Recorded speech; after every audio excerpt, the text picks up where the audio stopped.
Hello, everyone, and welcome to All Together Now.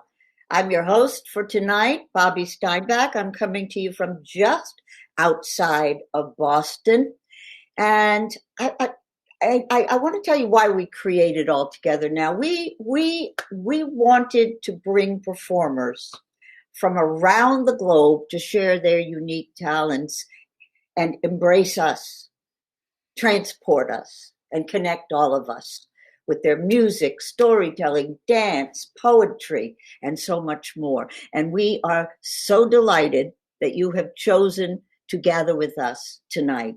Our guests, we have such a wonderful, wonderful trio of guests tonight, beginning with cellist and cultural icon Yo-Yo Ma, dancer, baker, and educator Joe Bowie, and Grammy-winning storyteller Bill Harley. Yo-Yo Ma. I met Yo-Yo Ma quite a while ago. I'm privileged to have been in the same room with him a number of times. Yo-Yo Ma's remarkable career is a testament to his enduring belief in culture's power to generate trust and understanding. He strives to foster connections that stimulate the imagination and reinforce our humanity. Welcome, Yo-Yo. Come on down. Are you there? Yes, you are. Where are you right now, Yo-Yo? I'm in Massachusetts on the third floor in the office, and I'm so glad to see you, in spite of the fact that, we are seeing each other virtually, but this is like home. It's our new home. Wonderful. It is. You're right. You're right. I don't know what I would do if I didn't have virtual homes right now, virtual connections. And that's what this is all about. We are so fortunate that you joined us this evening. What will you enchant us with? What are you playing? Well, I'm not sure I'm going to enchant you with anything, but I'd like to play for you a piece of music that I've played to comfort people as well as to console people as well as to celebrate things. It's called Appalachia Waltz.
Yo, Ma, that was heavenly and sublime and nourishing. Thank you so much.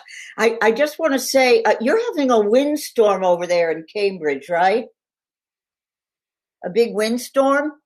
Yes, I think there's a lot of rain, a lot of wind. There's probably a lot of reverb that people are hearing. And I apologize, but I think this is what happens during those kinds of conditions. So I apologize to the audience. I asked the wind to go away, the rain to go away, but it just kept coming. Nobody ever listens to me. Well, you know what?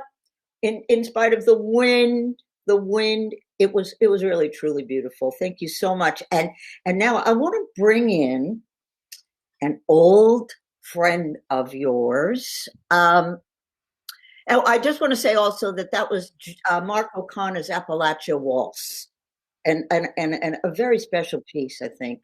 And I want to ask you too, before I bring in your old friend, talk a little bit about your songs of comfort.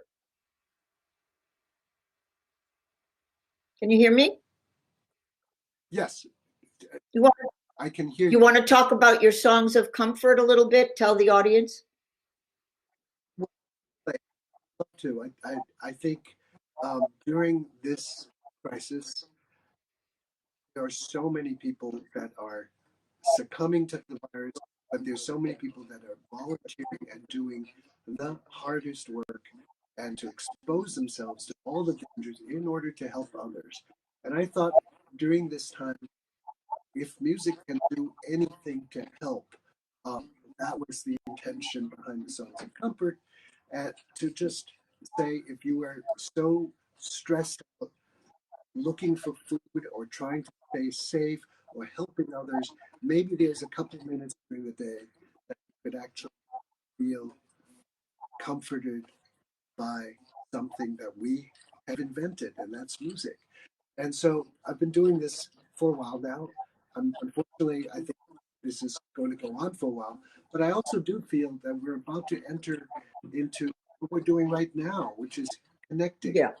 Not only do we need comfort from music, but we need to connect to one another in order to feel who we are and to actually recognize that we are such a fabulous community of different people, each with different skills and thoughts that can actually give to the whole.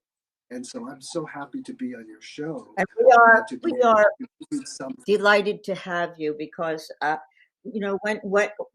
when you speak, when you play, when you give like you do, we feel we have some comments from Houston, Rhode Island, Colorado, and everyone says thank you so much. And a number of people have said this is their all-time favorite piece. So you've generated a lot of joy and a lot of comfort and a lot of healing. I do want to bring in your pal, Joe Bowie, and let you two have a little chat together. I think you have something planned for us. Welcome. Joe is a dancer, a baker, and a teacher, and we are so happy to have you here. Come on in. Hello. Hey, yo. Joe Bouree, How are I you? can't believe this. I tell you, it's been what? It's been at least 20 years. It's been a long time. But we still look great. What? But you're the young Joe Bouree. I am younger than some. You know, it's funny. You look younger and you look fresher and I love your barber, I love everything about you. But I don't know if people know this about you, Joe.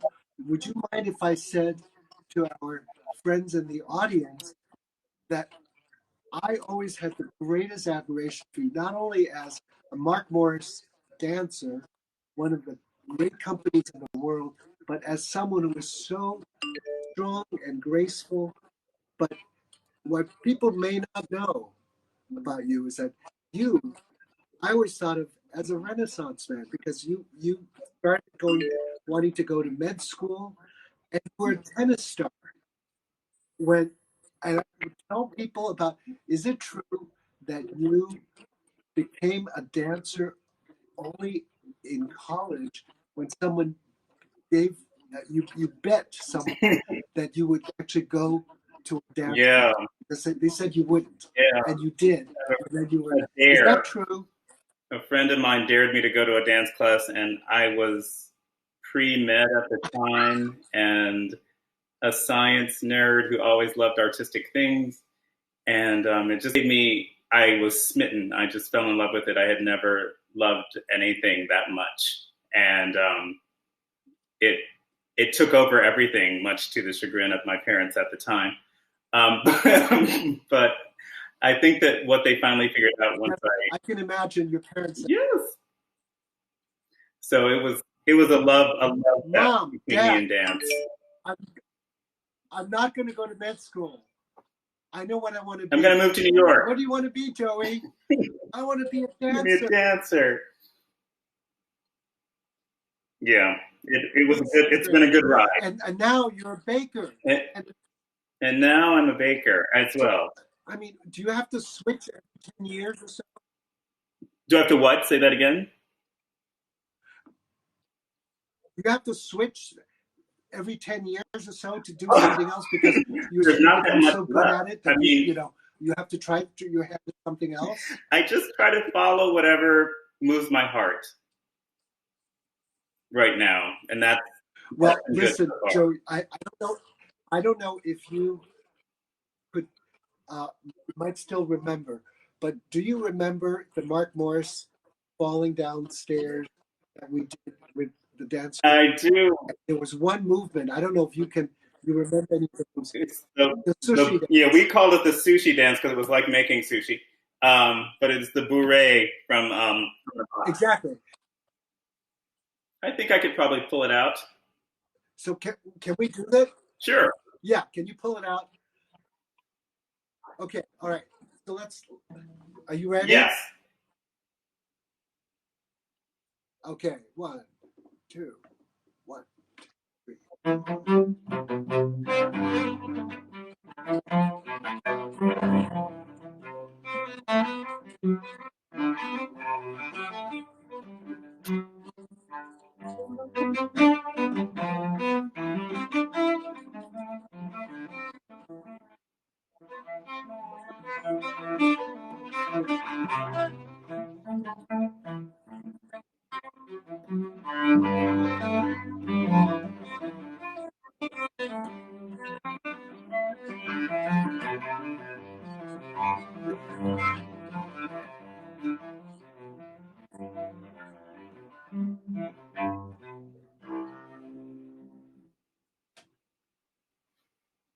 Joe, you remember? I do. I'm musically activated. Thank you, Yo-Yo. And not only that, maybe I could claim that doing this sushi dance for Mark Morris was actually planting the seeds of future baker. Future cook.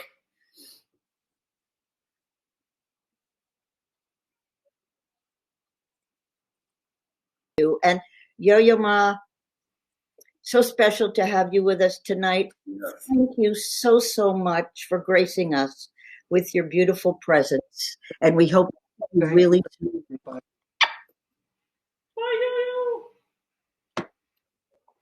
Joe. Oh, Joe. You're in your kitchen, I can see. Yes? I am. Yes. And we are actually going to share, before we chat a little bit, a video postcard from you. Can you tell us a little bit about you?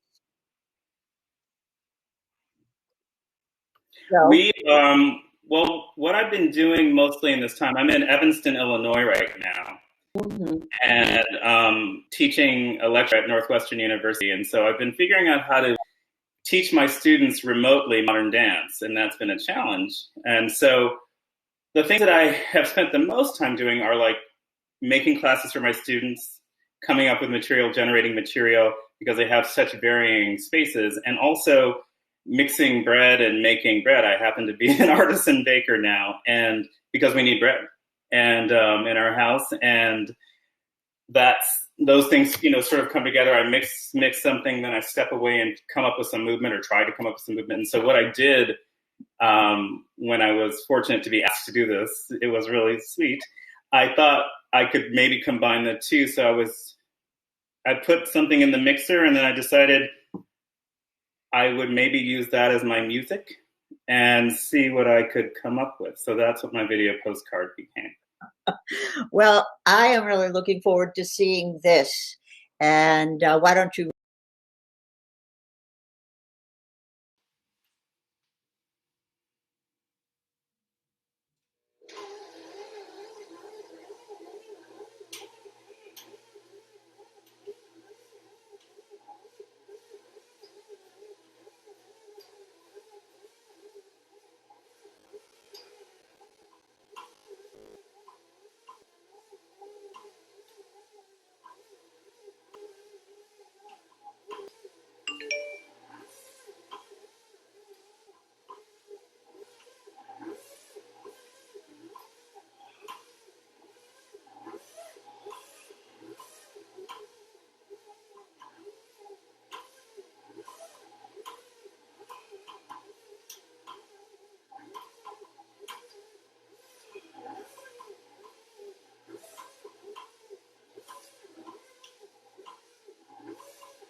incredible and unique and delightful. What do you have in that bowl, by the way? Bagels. Sourdough bagels. Oh, what kind of bagels? Plain? They're gonna be, well, they're like, the dough is plain, but I made them into like some everything bagels, or everything bagels, as I call them. Everything. I'm gonna, I made my first bread the other day. It was a big success, and I'm gonna be dancing from now on when I'm bread cooking. And listen, so I feel like you should tell us a little bit more about your students and how they inspire you and how you inspire them, because you are an inspiring man. I can see that. Oh, very sweet. Thank you. My students are amazing. No one planned for this. This is something so completely unexpected, and they have been so up for it. They're going through quite a bit right now because they're missing their friends, they're missing being on campus, they're missing a whole lot of things, and at the same time, they have sort of adapted much more easily than a lot of us, I have to admit. Maybe it's my generation. But they're dancing in teeny tiny spaces. We have these Zoom dance classes, and they come ready and prepared, and we always have a little check-in to make sure they're okay. Some of them dance, some of them have quite a bit of space, some of them have like next to their bed. And so it's forced me to be far more adaptable and sensitive to them rather than just being in a giant studio. We have to deal with where they are and what they're going through, and then we go through the movement, which usually makes them feel better. Wow. So I take great care. I try to take as much care of them as I can when I have them. I want to just tell you a couple of comments that have come in. One about you and Yo-Yo from a listener. I'm tearing up right now watching a live dance and music collaboration in real time. Oh. And then a lot of your family members have tuned in. And they're sending lots of comments, and they are referring to you as Buzzy. And I'm going to leave that. There must be a big backstory, but when you come back, you can tell us that one. And in the meanwhile, Joe, keep baking, keep dancing, and keep teaching and combining all of that wonderful energy and creativity. And thank you so much for being with us tonight. Thank you so much, Bobbie, and thank you so much for having me. And take care of yourself, be safe. And everybody, big heart to all of you. Love you all, and peace. Joe Bowie. I have to go visit and have one of his bagels, I think. All right. Well, we are so excited. We are so excited to have for our last guest, the incomparable, really, storyteller, singer, Bill Harley. And the Washington Post has described Bill as a champion yarn spinner and tunesmith with a sense of wonder, whimsy, and mischief. I can see that, yes. Bill's narrative songs and stories are a celebration of our common humanity. We seem to have a little bit of a theme here tonight. Welcome, Bill Harley. Hey, Bobbie, it's nice to be here. As wherever here is, here we are. Where are you? I live in Seekonk, Massachusetts, which is about an hour south of Boston. It's actually right outside of Providence, Rhode Island. So we're right on the state line. About an hour from you and Yo-Yo. Okay, I'll be over in, well, I don't know, maybe an hour to borrow a couple of books from that library. It looks delicious. Yeah, I know. It would be good. It would make me feel better. You can read the ones I haven't read. Yeah. I know you have a wonderful story for us tonight, and I am very excited to hear it because I only heard part of it, and I'm dying to hear the end. What is the story? This story is called The Happy Man's Shirt, and I learned it years and years ago from a traditional Scottish storyteller, Duncan Williamson, when I visited him. And I think it is my favorite story. So I thought that would be the one I would tell you. Terrific. Okay. Once upon a time, because that's how you start, there was a king who had everything, but he wasn't happy. His wife, the queen, was beautiful and smart. He had a beautiful empire. He had a wonderful castle. His son and daughter, prince and princess, were beautiful and handsome in their turn. He had everything, but he wasn't happy. And his wife the queen would say, "What's wrong with you?" He said, "I don't know." She said, "What can I do?" He said, "It's okay. It's just the way I am." Well, it might have been all right for him, but it wasn't for her. So she tried things to make him happier. And then she started to go to the wise men. They had in that kingdom, a whole phalanx, a whole group of wise men, and one after another. And one would say, put an addition on the castle. Another would say, get him a new horse, get him a new robe, get him a new crown. One thing after another, but nothing worked. Until finally, she came to the last wise man, always the last place you look.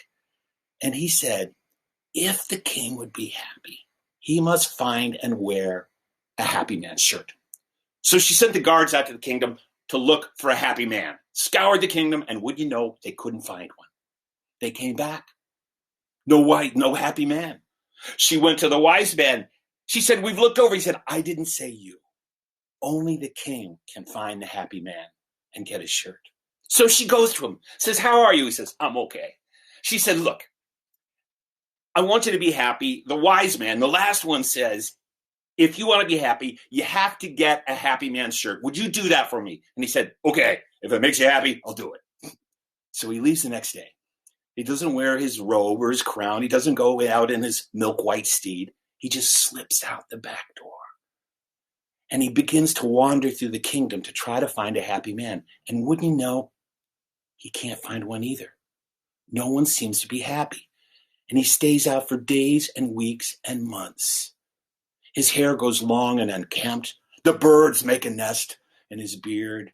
Holes in the knees of his pants, the soles of his shoes. He thinks, is this whole country unhappy because of me? And he doesn't stop looking. Back at the ranch, his wife grows lonely. And she says to the guards, go find him. I'd rather have him back here and miserable than out there wandering around. So they set off. And as it would happen, because it's a story, the next day, he comes down into a valley, the king, all by himself, early in the morning, and he's going to cross over a river. And there's a shallow spot where he's going to ford. And as he comes to that spot, he comes upon a beggar man. And the beggar man's sitting in this old coat, sitting on a log. He's heating up with a little fire, a little tin to make some tea. And he's singing, and I know it's an anachronism, but I can only imagine him singing, oh, what a beautiful morning, oh, what. And he sees the king. He says, hey, over here, get over here right now, sit right here. The king comes over and sits down next to him. He says, I got something for you. You just stay right there, don't move. And he pours him a little thing of tea. Says, you take a sip of that. The king tastes it. It's bitter. But the beggar man smacks him on the back, said, isn't that the best cup of tea you ever had in your whole life? And in spite of himself, the king smiles. They're talking back and forth and back and forth. The king says, well, who are you? Who am I? I'm a beggar man. That's what I am. I don't care what you call, just don't call me down. Now, the king's genuinely interested in this fellow, right? So they're talking back and forth, and finally he says, I got to ask you a question. The beggar man says, fire away. I got a lot of answers today. 3, 7, blue. Why not? The king says, are you happy? What? Yeah, are you a happy man? Beggar man says, well, yeah. You are? Yeah. Happiest man in the world. King says, well, why are you happy? Well, what? It didn't rain. I mean, we thought it was going to rain. It didn't rain. I didn't get wet. I would have been one wet puppy. And I got something today. This tea is good. And, oh, he says, I see what you're asking. I know. He says, I don't have much. But the way I see it is that I don't have to worry about whether somebody's going to take it or whether I should be giving it away. I just do what I can. I travel around and to help people as much as I can. Why shouldn't I be happy? And the king says, oh, I can't believe I found you. The beggar man says, I didn't know you were looking for me. He says, yeah, I'm looking for a happy man, and I found him. Do you know who I am? The beggar man says, well, you're a beggar man like me. And the king says, no, I am the king. You're the king. Yeah, I'm the king. The beggar man says, no, I'm sorry, buddy, but you're not the king. The king says, yes, I am. He says, no, you're not. Yes, I am. No, you're not. Yes, I am. No, you're not. I'm the king.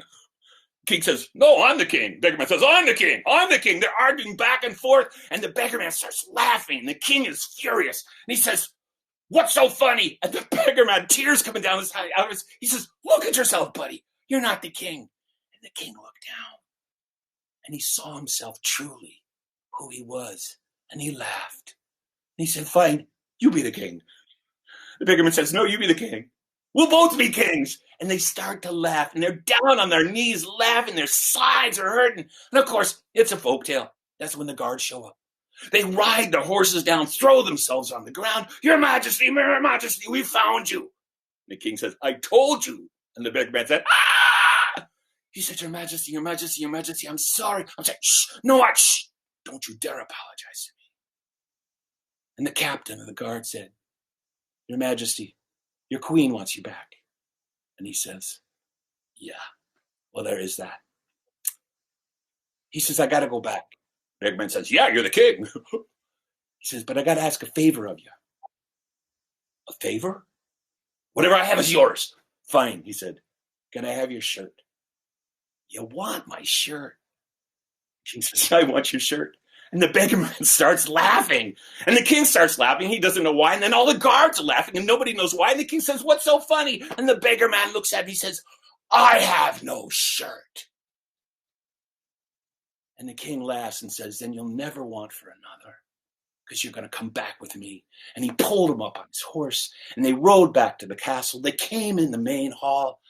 The queen heard someone laughing, and she came out. She found her husband returned in rags with his arms around a beggar man. The king says, I'm back. I found a happy man, but doesn't have a shirt. And the beggar man stayed with the king from then on. And it was a problem sometimes, like at a meal. They'd be having their meals, and the king would hear somebody laughing. He'd look up, and the beggar man would go. And then the king would start laughing, and the beggar man would laugh, and the queen said, stop it. But they wouldn't, and it drove her crazy. But she decided, if this was the way it had to be, it was fine. Now, we all have to go back to our castles. But when you go back to your castle, you make sure you have room in your heart for the beggar man. And that's a story I learned from Duncan Williams. Oh. Bill, would you, if I call you every night at bedtime, will you tell me a little? Some of the comments that came in, one of them was, my children were raised on your stories and songs. And I certainly can see why. What a delicious story, and how wonderful. It is a great story. Yeah. That story is, I think that, as you go through life, you're given stories that kind of carry you through your life for years and years. And that story, every time I tell it, it takes on some new meaning over the 35 years that I've known it. So that's a good story does that. I know people will want to check out your bi-weekly storytelling on Facebook, right? Yeah, on my Facebook, when this whole thing started, first of all, we're not performing anymore. The work is gone. But I know everybody was trapped with their families. And I thought, well, the one thing I can do, because I've been doing this for 40 years, is I can tell stories and sing songs forever. So I decided I was going to do it twice a week. I do it at 1 o'clock every Tuesday and Thursday, Eastern Standard Time, although you can watch them later. And the response has just been, and we just do it right here in my office. And the response has just been really heartening and humbling for me, to hear from all these people from all over who are like crowding around the digital fireplace, just for a little bit of time.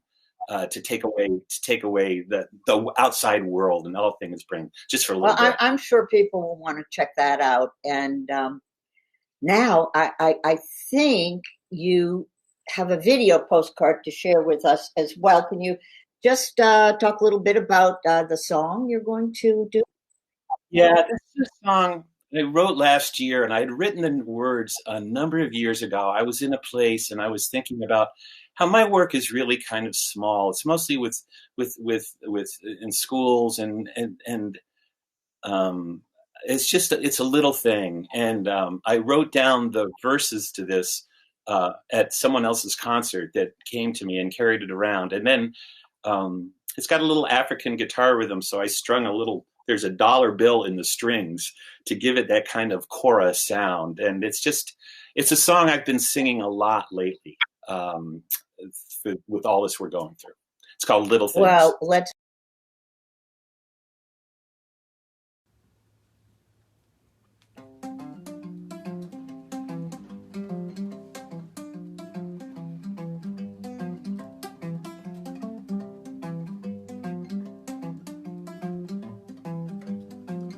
Little things make big things.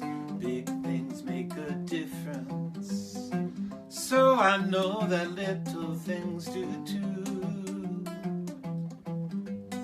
So I take care of little things because they they make a difference. I just do what I can do. Here's a drop of rain falling to the ground. Drops turn to a trickle, then a stream. The stream turns to a river, flows into an ocean. You never know what just might be. Far off in the sky, a star is being born. A flower opens right beside your door. Nothing comes from nothing. Everything starts somewhere. No one knows for sure just what's in store. One thing that I want you to know, I will stand beside you while you grow. While you grow.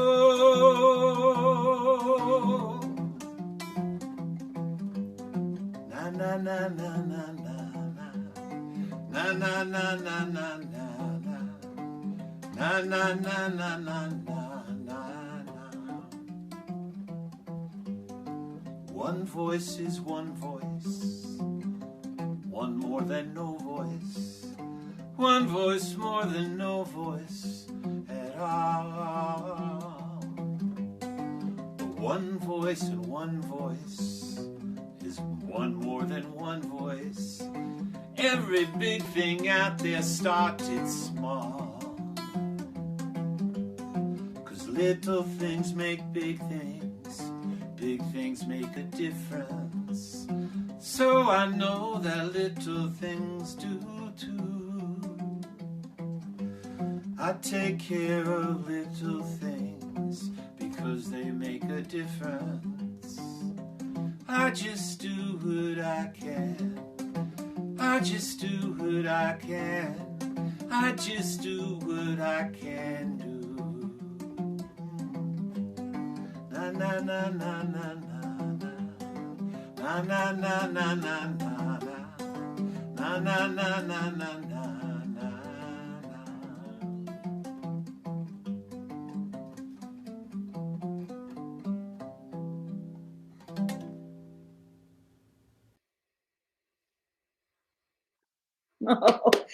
That was Bill Harley's Little Things, and we will have a link at the end so you can find out more about Bill's story times and support his work. That was what a mixing bowl of deliciousness tonight. Thanks to Bill and to Yo-Yo and Joe and to all of you out there who joined us tonight.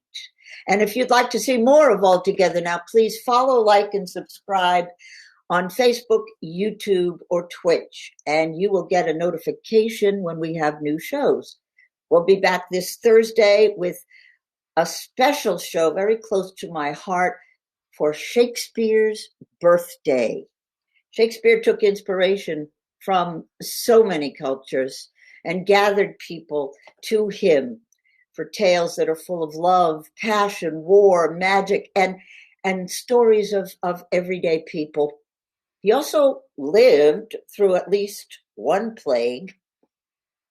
Our guest on Thursday will be the clarinetist and composer Kenan Azmeh, and we'll have video postcards from two of the dear, dear people I met through doing Shakespeare. Bill Barclay from London. He is a composer, a musician, a Renaissance man, and Brooke Hardman Ditchfield from Martha's Vineyard. She is an actor, a teacher, a mother, and a musician as well. And I've got a little something special for you planned as well. Until then, keep a song in your heart, hold a good thought, and have a good night.